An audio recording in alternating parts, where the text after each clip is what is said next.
really got involved with the stock market just based off curiosity.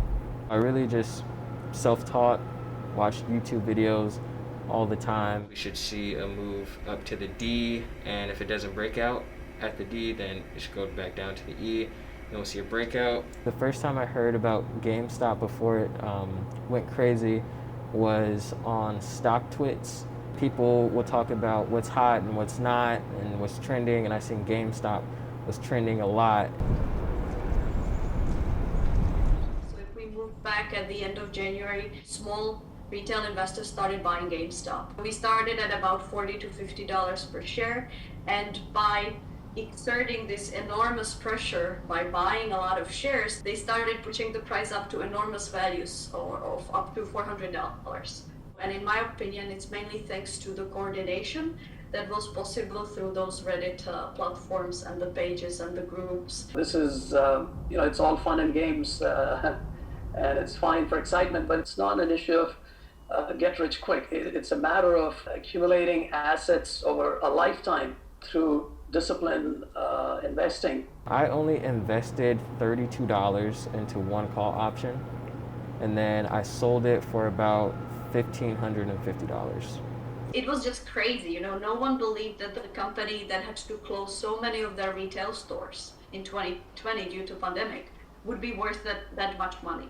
It's really a zero or hero. That's what I like to call it. It's either you make money or you'll lose it all. In GameStop, it was one of those risky investments. When I first started, I didn't know too much, so it was like taking a gamble, but now I know proper risk management skills, how to set stop losses, and where to take profit at.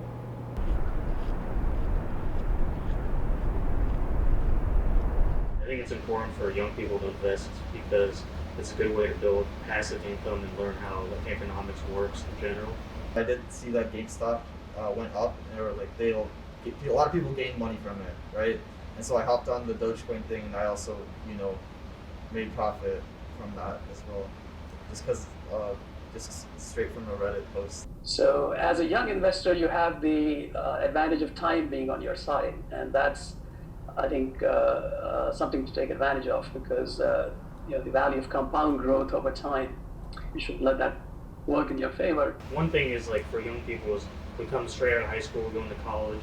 We are never really truly educated about the stock market. But that's definitely a barrier, is lack of education on it. But then also lack of capital, because we're all broke college students. I want to retire early. I want to get rich, and I feel like I'm a freshman in college, and this is probably going to be the easiest year that I'm going to have. And so for that reason, I'm trying to build myself, And we're the guys behind Catholic Customs, a student business.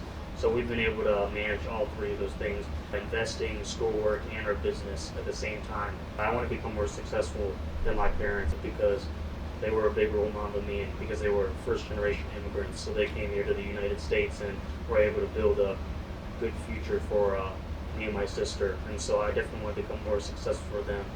I am also a first-generation student. My parents came here, immigrated here, and they worked really hard. And I want to make them proud, and I want to do the best I can to, be a successful person and make sure they can also live a happy life.